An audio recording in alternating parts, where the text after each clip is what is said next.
Hey everyone, and welcome to a behind the scenes look of Dungeon Quest. In this video, I'll take you through my kind of custom modeling process that I like to do. I don't model stuff normally a lot myself, I normally just use a bunch of assets, but a lot of the time, sometimes I like to take people's assets and make them into something bigger. So, this scene right here, we're going to show you how it's created, how it got from A to B, and hopefully it might be a little bit therapeutic. Let's jump into it. Alright, I'm going to be talking over this 2 times sped up video of me modeling this. But you can see, apologies, I only started recording halfway through the modeling process. But you can see how I'm going into assets pretty quick as you fly past the screen. But you can see how I'm assembling things and goes from there. You'll also see how the lighting with the sun and the sky is put in at the end.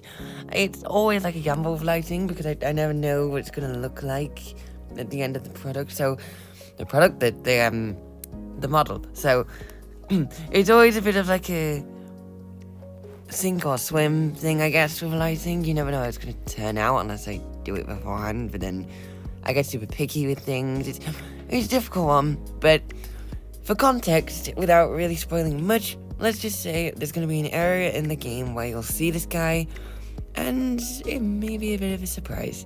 The massive pillar with the strange symbols on the background, I don't know if you can see it, but it's there. That would hold some meaning, but I would spoil it if I told you more about it, so I'm not going to go too far ahead of myself.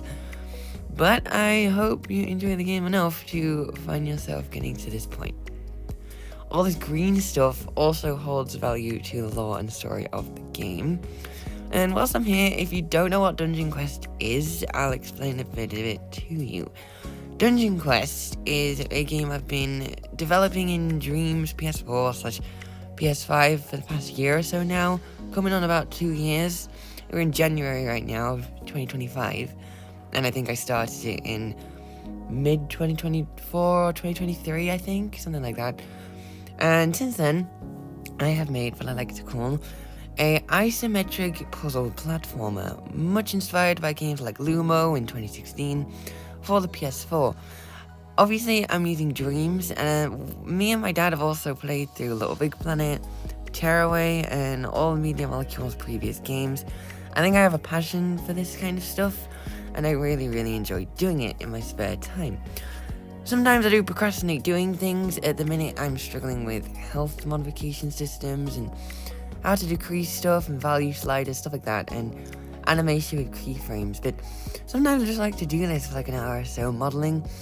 Quick note, if anybody has any sort of experience or knows a lot more about Dreams, the tools in Dreams than I do with keyframes and animation and health systems and stuff, please don't hesitate to let me know and contribute and stuff. I would love to see what you can do. And I also put up a little game kit on the Dreams workshop that people can go in. There's about 3 or 4 remixable example scenes you can delve into, and some of the key assets from, well, dev assets that I've used to build the game up. I really enjoyed making this project so far. I've got a lot of plans for the overall overarching story, and I hope you all enjoy playing it when it launches. Here's the lighting coming in, if you can see. This is also how I get my thumbnails, if you believe it or not. I shove the imp in the corner, and we do all this potential thumbnail ideas here, guys. Okay, this. So you can see this guy is also abandoned, but that staff does hold some sentimental value. You'll have to wait and see for that. But that's just about it. I hope when this game launches in probably summer of 2026, everyone enjoys it. But with that being said, I will see you guys all later.